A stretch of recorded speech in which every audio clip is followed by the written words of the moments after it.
From the New York Times, this is The Interview. I'm Lulu Garcia-Navarro. This week, I sat down with Jenna Ortega. And if you have a tween daughter like I do, this is a very big deal. In 2022, Ortega starred as the title character in Wednesday, the Addams Family reboot produced by Tim Burton for Netflix. And she became an instant hero to both kids and adults like me, who adored her snarky, dark, and brutally honest personality. Suddenly Wednesday, and by extension Ortega, was everywhere, on merch, Halloween costumes, all over the internet doing her endlessly memeable dance moves. It was the kind of star-making, culture-saturating event that is life-changing for a young actor. But Ortega didn't just suddenly appear out of nowhere. She's been working since she was a kid herself, on the Disney Channel and in shows like Jane the Virgin. As an adult, she's also become a regular in the horror world, starring in both the Scream and X franchises. Ortega is 21 now, and her next big role is in the new movie Beetlejuice, the sequel to Burton's 1988 classic, where she plays the daughter of Winona Ryder's character. When I caught up with her, she was filming the second season of Wednesday in Ireland. We talked about her time as a child actor, her Latina roots, her upcoming projects, and her newfound fame. And what came across is that Ortega is a deeply thoughtful and curious person who, like many young people, is still trying to find out who she is, all while dealing with the glare of a massive spotlight. Here's my conversation with Jenna Ortega.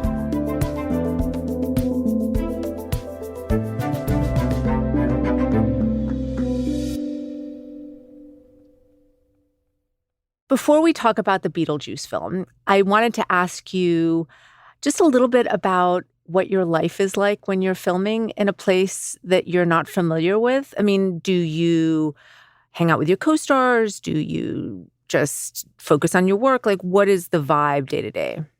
Well, currently I'm working on being better about hanging out or prioritizing a normal life outside of work because I typically just hide away in a hole and lose all sense of self and life outside of my job. And I don't do that intentionally, and that's not to be dramatic, but I think it's really easy on a job where, for example, I do a lot of horror and things like that. There's a lot of night shoots.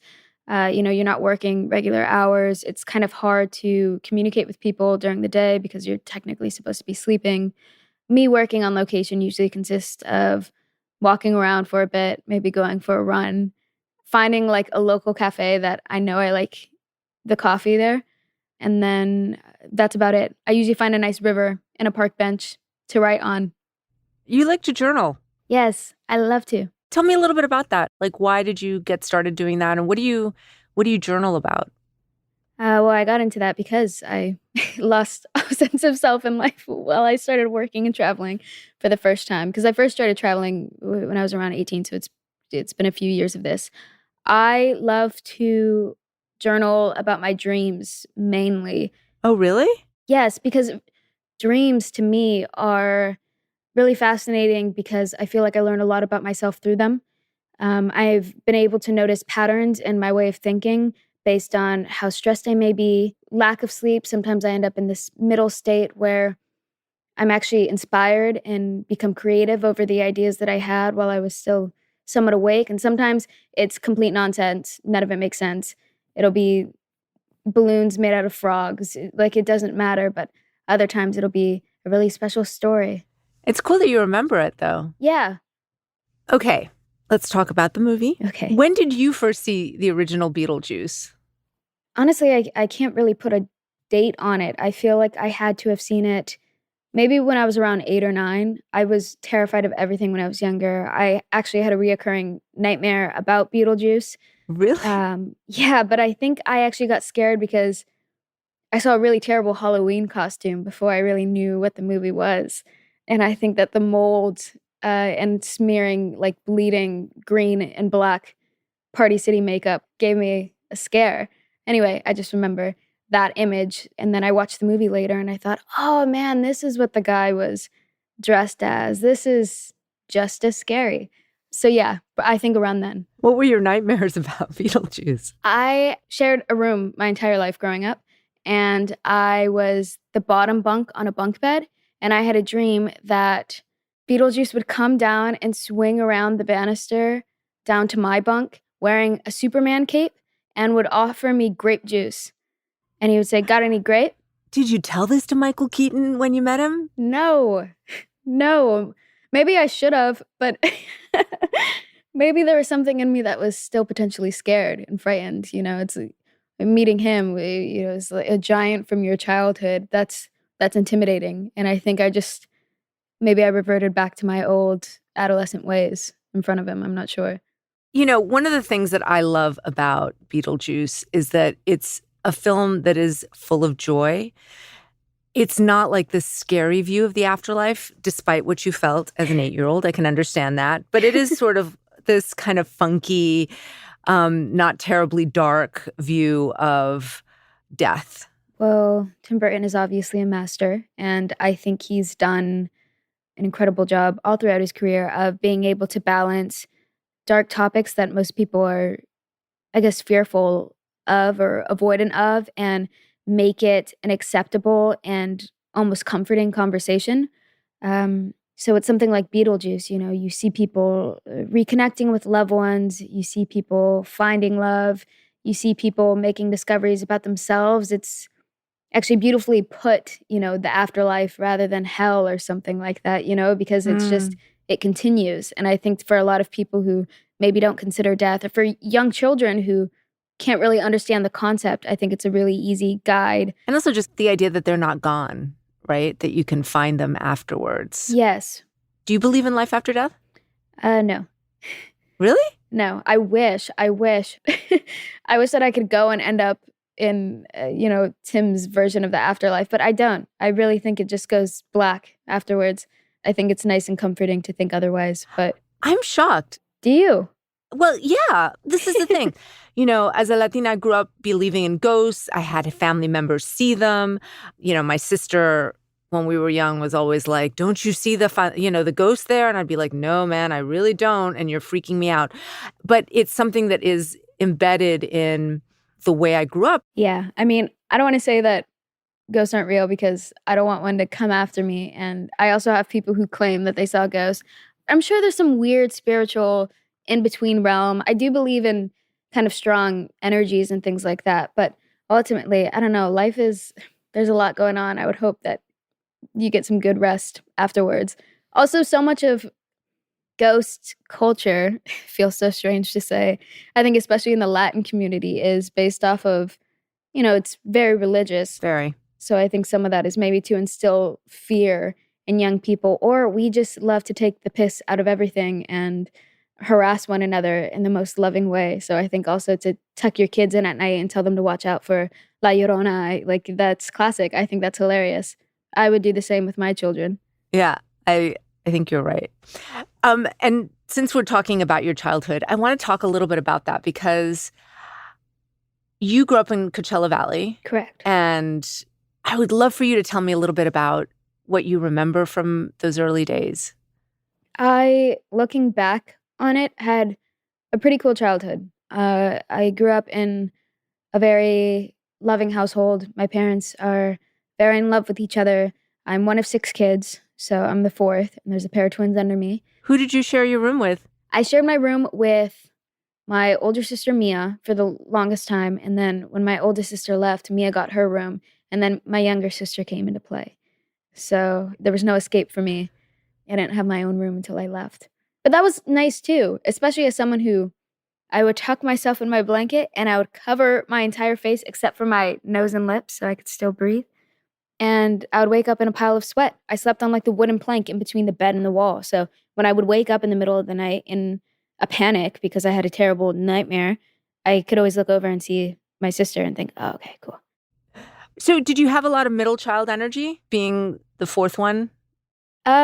No, I feel like I actually kind of had not the opposite. I mean, I was loud and extroverted, and all of my family was very shy, and my parents always said that I had the most expression, and it made, trips to Disneyland or something like that worth it, because where my siblings would walk around going, oh, okay, that's nice. I was walking around going, oh my God, can you believe it? Ariel waved at me. She saw me. This is the happiest place on earth. I get it. I was very much that, which I don't think is very middle child of me. Huh. And your dad was a sheriff. Correct. And your mom was an emergency room nurse. Did that sort of rub off on you? Those very intense jobs that deal with really important things, life or death matters. Yeah. I love my parents. I love my mom. She made me think I was going to die with every left turn that I took. Her fear of life and what would happen when we walked out. She'll even say it herself. She's very fear-based, and she moves based on her fears, which is totally understandable considering the job and the horrific phone calls she's had to make or things that she's had to see. It's unbelievable. She has unbelievable stories. But I wouldn't want to go outside for weeks. I had to go to school, and I would beg her, please don't make me go, because I thought that I was going to walk out and I was going to get hit by a car instantly, or I was going to trip and fall and bang all my teeth out. I didn't want to pet a dog because I thought a dog was going to bite my face off. I just didn't know what was going to happen. I definitely was, and still am to a certain point, paranoid. I'm just very cautious of my surroundings and the people around me. Yeah. I mean, I imagine that's true because, if your mother's been seeing all this stuff, she's going to worry that that's going to happen to you. Yes. Well, did she tell you about it? Did she come home and talk to you about it? She would. And that's the thing. She would explain things in detail, which is why I think with the job that I do, it's kind of helped, because while I was fearful of it then, I also was simultaneously being very desensitized to things. So I was never really scared by blood or gore, but I think that kind of helped. Your first lead came when you landed the Disney show Stuck in the Middle. And then you were a voice actor in the animated Disney show Elena of Avalor, which I will say is my daughter's favorite. First Latina princess. Yes. And you played her younger sister, who's also a princess. Do you remember the significance of being part of that show? Yeah, most definitely. When I initially was trying to convince my parents to let me act, I remember crying to them one night at the dinner table and just saying, oh man, I can do it. I know I can do it. If you let me do it, I swear to you, I will end up on Disney Channel. And they just kind of laughed. So that was a huge marker of success for me, when I was really young, just because I had met my promise. I completed my task. And then with Elena of Avalor, I was doing Stuck in the Middle at the time. So I was a familiar face to Disney kids. So Disney Channel actually flew me out to Orlando, to Disney World, to promote the Disney Princess in the Park. And I remember almost being brought to tears, and my mom was definitely crying because we saw Elena, walk through the park for the first time, and there was girls of all different ages and colors dressed in her outfit. And that, to us, was such a glorious moment, because it was all I wanted growing up, was somebody that I could relate to. And, I loved princesses, and I wanted to be able to see myself in them. I wanted to be Cinderella so bad, but I didn't have blonde hair, and that killed me, so something like Elena, I was so little when that happened. I think I must have been 10 when I was first cast, but I knew the significance then, and I definitely didn't take it for granted. Your parents were very supportive, but they weren't like stage parents, right? At all. They weren't kind of pushing you out there. It sounds like it came all from you. What was the dynamic like, especially among other sort of families who really wanted their kids to become stars? When I first started auditioning, we would spend hours in these casting offices, and we met so many strange and intense personalities. It could be stage parents, it could be producers that really made me fearful of other people for a while. And I think that that's when I kind of started to become more introverted. But it was such a joy to be able to get back in the car at the end of the day and, just do my homework, because I was still going to public school at the time, and listen to my mom talk and catch up with my siblings at home. When I was on that Disney Channel show, my mom was so calm and relaxed. She went back to school. She got her bachelor's degree in that time, and she took advantage of that time that all those hours she spent with me on set. I was just very lucky, because it felt very normal. I was in school, she was in school. Hey, you want to grab dinner afterwards? Everything was very cozy and close, and I knew that no matter who I was surrounded by or who I was with, my mom was there right by my side the whole time. What do you mean when you say that it made you afraid of other people, the kind of personalities that you would meet? Because we were so brand new to everything, and some of these people had been in it for years at the time, or every kid in that family was an actor, or, all of these people had, advice and experience and lessons. And I didn't know anything about Hollywood. I didn't know anyone, and I wanted to be able to do things at my own pace and in my own style. But, you didn't know if people were saying things to help you or to hurt you. And not even on that show, just speaking about my career as a child. Overall, there was definitely a few moments where you realized, oh, maybe that person didn't have my best interest, or, oh, maybe they didn't, want to be as supportive of me as they said. And that's a hard lesson to learn so young, and especially hard when you have adults or people you should know better addressing you in a way that is potentially harmful to somebody whose, brain is still growing and developing. Did you watch Quiet on Set, the doc about Nickelodeon child stars? No, I know my mom did, and she called me about it a bit, but I didn't sit down and watch the whole thing. Did it resonate for her? No, it didn't. But I had before I was on Disney, I had some experience with Nickelodeon when I was younger, and nothing like that. I don't know all of the stories, but I can't relate to anything like that. But she just remembers being really grateful that I ended up on a different channel or in a different space, because obviously we weren't seeing that side of things.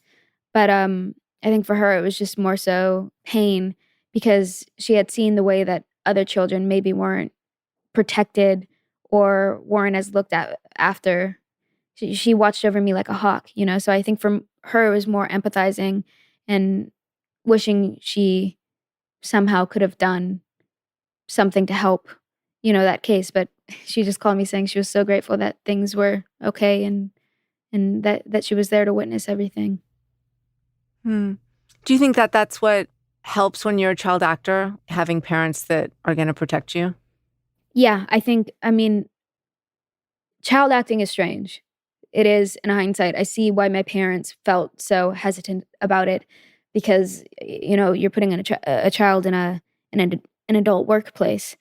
I think if I had just stayed growing up in the Coachella Valley, I would be a completely different person. I wouldn't speak the way that I do or approach interactions the way that I do. It's completely changed my way of thinking and going about life. And when I speak to other child actors, I can pick them out instantly, because we kind of all have that.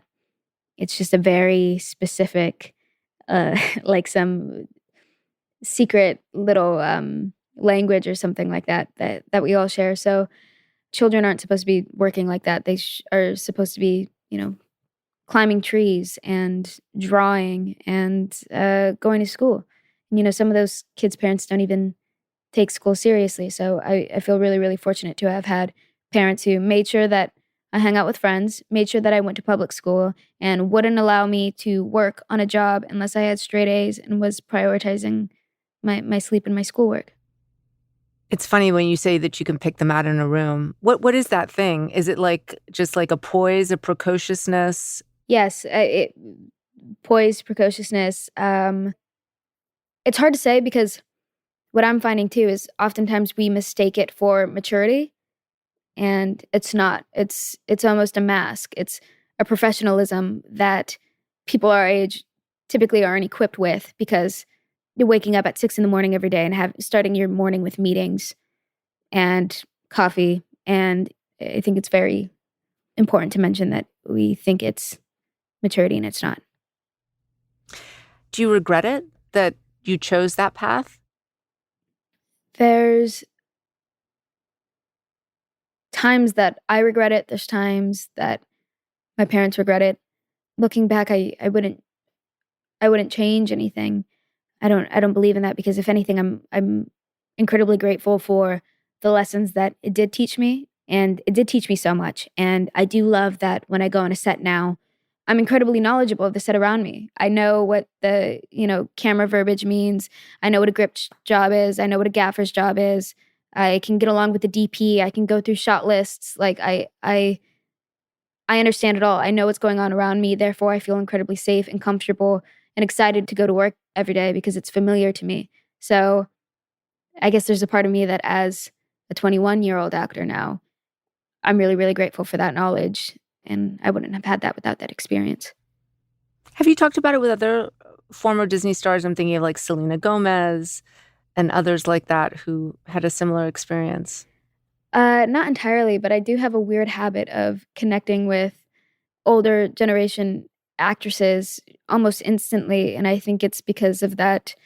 There's a certain level of empathy and instant want for protection and, to be able to guide younger people. I've been really, really lucky to work with incredible actresses who definitely had a harder upbringing.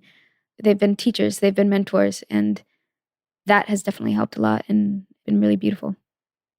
Like who? Winona Ryder, of course. She was so warm and welcoming and kind and inviting right from the jump, and I couldn't be more grateful. It was at a time where my career was taking a different turn, and I didn't realize that I needed that from somebody who could relate, but I did. The way Winona and I got along was quite weird. It was like we were reading each other's minds a little bit. What advice did she give you It's hard to pinpoint. that you'd want to share? Yeah, it's hard to pinpoint because I think some of it I would like to keep between us. I don't know. She just made me feel really. It's almost hard to say because it's hard to believe sometimes. She made me feel really, really beautiful and special, and that was, again, during that time. It meant the world to me. You keep on mentioning that time. I'm just trying to understand what do you mean that time? It was a very transformative period in my life. We shot Beetlejuice not that long after Wednesday had come out. So, one day I woke up in somebody else's shoes. I felt like I had entered somebody else's life and like I didn't know how to get back to mine. So she, obviously with the success and attention that she received in the 90s, she had experienced that, known that probably to an even greater extent.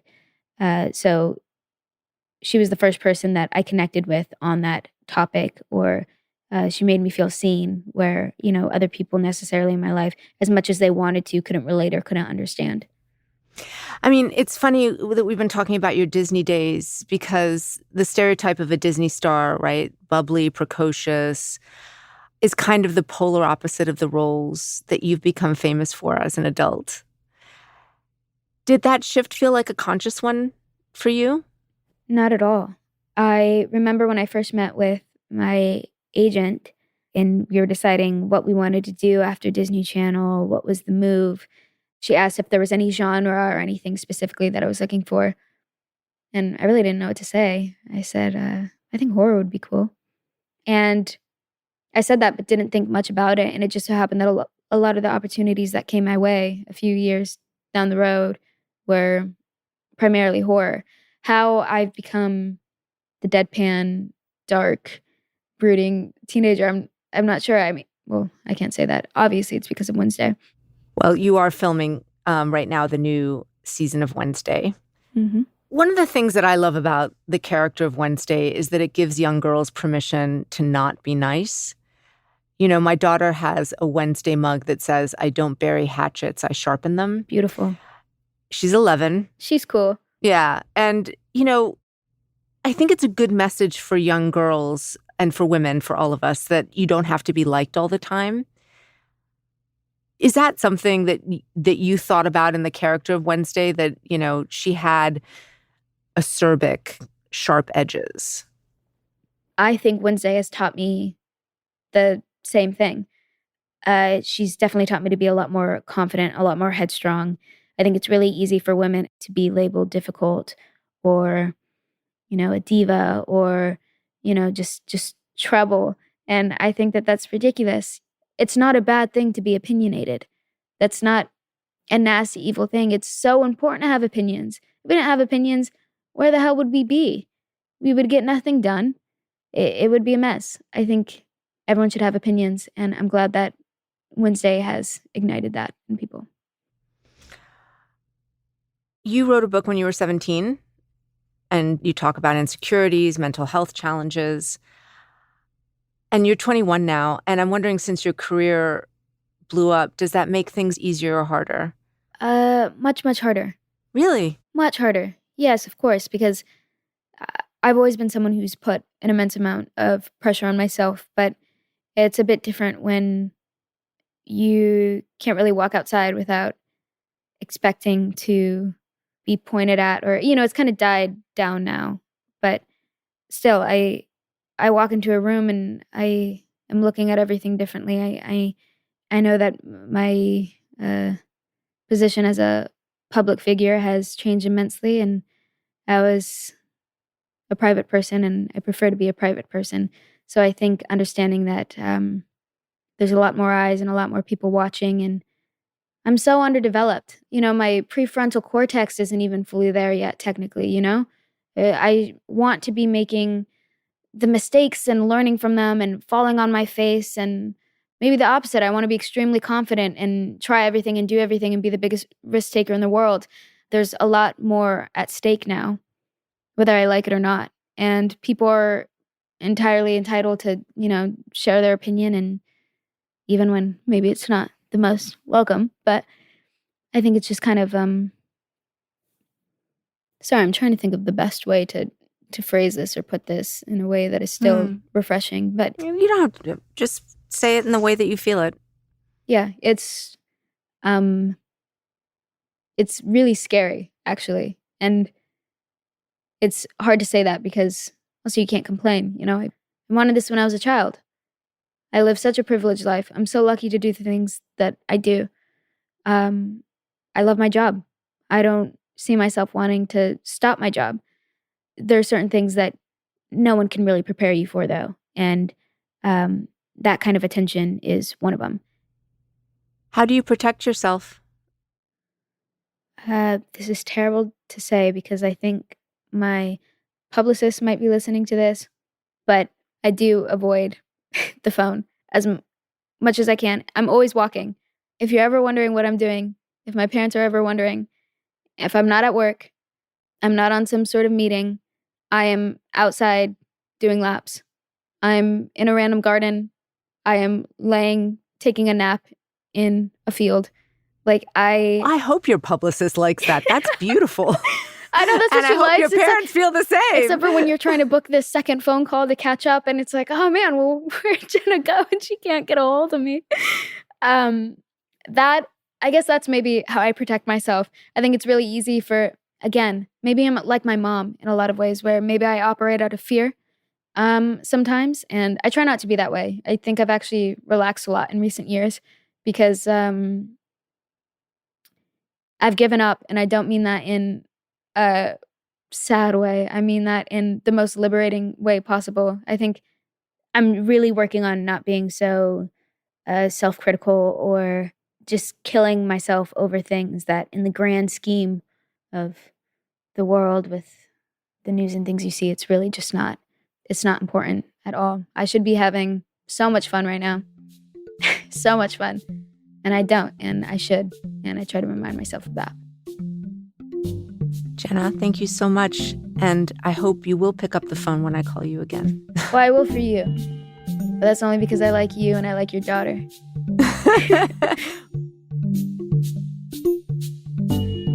After the break, I called Jenna back to talk more about the pressures of growing up in public. I don't like to mess up. I do it all the time, and it's embarrassing.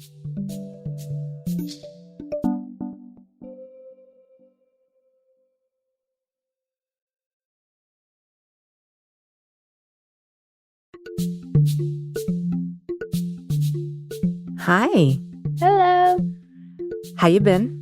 I've been good. I've been very good. Busy? Busy.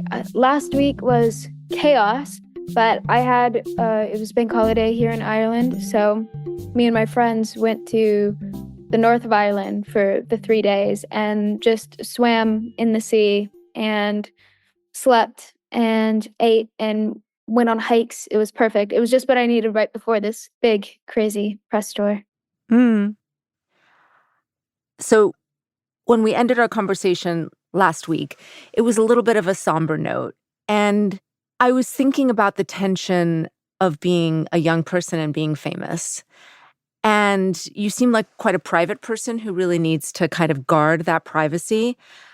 But then there's also this desire for you to be this public person, to answer questions, to have all these people look up to you and want things from you. And I was wondering how you, at 21, figure how much of yourself to share. Right. Hmm. Well, something that I want to make very clear is while I am an actor and while that sort of attention, it is so heavy and it is so intense, but, oftentimes you get the, oh, well, you should expect it. Oh, well, now you're complaining. Oh, well, why don't you do this instead? Or why don't you stop? And, it's, which is true, you could say that. But I think what I'm trying to say when I say that is not that I'm ungrateful, but more so that you can expect something and try to prepare yourself for something as best you can, but you just don't know until you go through it. It's the same thing about, oh, I could easily drive a car. When you're a kid, you think, oh, that's easy. Yeah, I'll look so cool. I'll do it with one hand. I'll do it with my knees, and then you get behind a car and it's terrifying. But for the most part, I'm 21. So also don't, I can't be expected to go out there and be a philosopher or be some, almighty being. Cause yeah, I'm a 21-year-old kid. And I think that's also probably important to remember. I remember my 20s being really, really hard because you are leaving one stage of your life and going into another. And it felt really fraught and it felt really uncomfortable a lot of the time. You're becoming an adult. And I was thinking about you having to do that in the public eye. I mean, does it feel scary? Of course it feels scary. It feels scary regardless. I get scared when I wake up, I don't know what to do with myself. And there's a big part of me that's frustrated by it because people reflect on 20s like some beautiful time, which I can't speak for everyone. Obviously, some people may have had an incredible time, some people may have had a shitty time. And what I find most is, it's that thing where, you can appreciate where you're at right now. So you look back on things and you go, oh man, the 20s, that was such a good time. I was young, I was beautiful, it was the best I had ever looked, and this and that, whatever you want to say. But ultimately, no, you were terrified. I know you were because that's what I'm going through right now. And there's no way that you're learning how to pay bills for the first time and dealing with taxes and being expected to be an adult and not be scared shitless. It's just a given. So maybe there's something exciting about that. But no, it's not nice because I don't like to mess up. I do it all the time and it's embarrassing. What does messing up mean to you? To me, it's really frustrating when I don't communicate the way that I intend to, or I'm not able to, fix a situation. Could be in my control, could not be in my control. I feel really, really bad when I can't manage to do what I feel to be simple things. It could be anything. You're a perfectionist, do you think? Like you just I, always. I, I can't even call myself that, but my family and friends do. It's just, everything could be better. I could be doing everything better. Hmm. So I'm thinking about you trying to be the best representation of whatever it is or not offending people. And there was something that you said in a recent interview about the expectations on you as a representative of your culture. As a Latina, it made me upset that there's this idea that there's one way to be Latino. And I wondered how you deal with that, trying to represent an entire community, but also feeling like maybe you can't represent an entire community. It's very clear I'm not going to satisfy everybody. And there's a lot of pressure, but I've learned to make it less of a external pressure and more of an internal. Our culture, my Mexican and Puerto Rican heritage, it's so beautiful. The stories to come from it are amazing. I have so many incredible relatives and just insane, surreal experiences that I've heard and have been passed down. And I want to be as close to that as possible. I do want to speak Spanish. I do, I want to be more connected to my culture. The difference is now I want to do that for me and not for other people, which I think is incredibly important, making that distinction and being aware of it. I mean, when you say you want to do it for you and connect more for yourself, what does that entail? What does that look like? Well, I have my tia Emma is really, really important to me. She's kind of a grandmother to me. She's um, lives with my mom now, and I think it's really important that because I'm seeing her so much more often, I want to be able to connect with her as much as I possibly can. And part of that is I think would be being able to connect with her in her native tongue.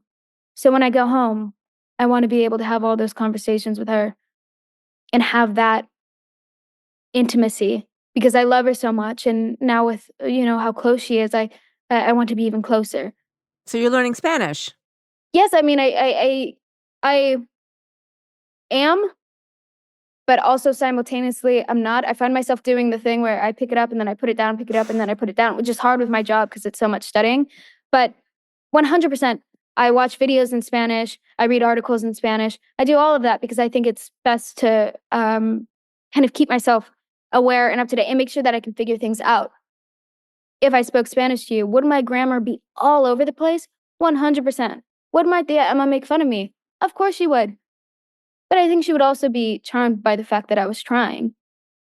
And if that brings her joy, of course I'm going to try. That's what matters. A few more questions. One of your next big projects is an adaptation of the Ishiguro novel Clara and the Sun. It's a sci-fi story.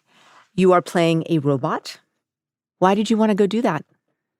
I had a really great meeting with Taika Waititi, and he tends to work with a lot of his friends and family. So the environment is really safe and comfortable. The character Clara, what he had in mind for her is she's artificial intelligence, and she's basically bought by this mother to befriend a young girl who's dying. She's sick. I knew that Clara had just a pure, completely innocent, untainted optimism about her that you can't find in a person. Not a person of that age. Eventually you get older and you're a bit jaded or a bit scarred by certain things. You've learned a lot. You've maybe built a bit more of a wall.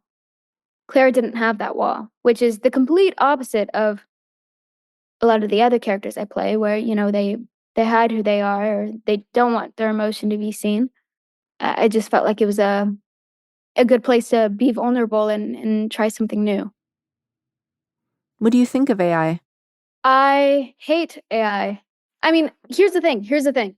AI could be used for incredible things. I think I saw something the other day where they were saying that artificial intelligence was able to detect breast cancer 4 years before it progressed. That's beautiful. Let's keep it to that. Did I like being 14 and making a Twitter account because I was supposed to and seeing um, dirty edited content of me as a child? No. It's terrifying. It's corrupt, it's wrong, it's disgusting. Here's the problem though, we've opened Pandora's box. Well, it is what it is. It's out there now. We're gonna have to deal with the consequences. I would like it to be used with good intent, but we could say that about anything and everything. Um, you saw AI images of you, generated images of you as a child, like pornographic ones? Yes, of course. The first DM that I ever opened myself when I was 12 was an unsolicited photo of a man's genitals, and that was just the beginning of what was to come. I used to have that Twitter account, and I was told that, "Oh, you gotta do it, you gotta build your image." I ended up deleting it about 2, 3 years ago because the influx after the show had come out of these absurd images and photos were just so repulsive, and I already was in a confused state that I just deleted it because it was unnecessary and I didn't need that. I just can't imagine how disturbing that must have been. Yeah, I didn't want to on Twitter, I would make political statements or, just personal ones or just talk about excitement for jobs, and then I was greeted with this stuff, and it was just disgusting, and it made me feel bad. It made me feel uncomfortable. It's awful, and anyway, that's why, yeah, I deleted it because I couldn't say anything without seeing something like that, and I don't need to be seeing that every day. So, one day I just woke up and I thought, "Oh, I don't need this anymore." So I dropped it. I guess you've learned how to protect yourself or are learning. I'm learning. And I guess just in the bigger picture, how would you describe this moment at 21 when you have been exposed to so much already? I'm just navigating. I think I'm exploring. I'm on this sort of personal expedition, I guess is the best way that I could put it. I'm on my own little personal expedition. So you're turning 22 at the end of September. Any plans? Not at all. Probably work. I have spent every single birthday of mine since I was 11 on set, except for my 21st. That was the first time in 10 years that I had not been on set on my birthday. So I've never been big on birthdays, and I'm back at work this time. So nothing crazy planned. I am probably just gonna want to sleep. That's it. That's Jenna Ortega. Beetlejuice is in theaters nationwide starting September 6th. This conversation was produced by Seth Kelly. It was edited by Annabelle Bacon. Mixing by Corey Schreppel. Original music by Alicia Baitup and Marian Lozano. Photography by Devin Yalkin. Our senior booker is Priya Matthew. Our producer is Wyatt Orm. Our executive producer is Allison Benedict. Special thanks to Diarmuid McIntyre, Rory Walsh, Renan Borelli, Jeffrey Miranda, Maddie Masiello, Nick Pittman, Afim Shapiro, Jake Silverstein, Paula Schumann, and Sam Dolnick. If you like what you're hearing, follow or subscribe to The Interview wherever you get your podcasts. To read or listen to any of our conversations, you can always go to nytimes.com/theinterview. And you can email us anytime at theinterview@nytimes.com. Next week, we're on a break, so we'll be sharing an episode from our friends over at the Book Review podcast. Then the week after, David interviews Will Ferrell and his friend Harper Steele about how Harper's transition affected their decades-long friendship and why they decided to make a documentary about it. It didn't come from a social justice warrior kind of place at all. I mean, we're both producers and writers, and he's kind of an actor. I'm a mid-level. I'm either mid-level A-lister or I'm a top-tier B. No, I think we both make a lot of crap. So I think that's how we think sometimes, too. Just like, we want to go do something fun. What can we make out of it? I'm Lulu Garcia-Navarro, and this is The Interview from The New York Times.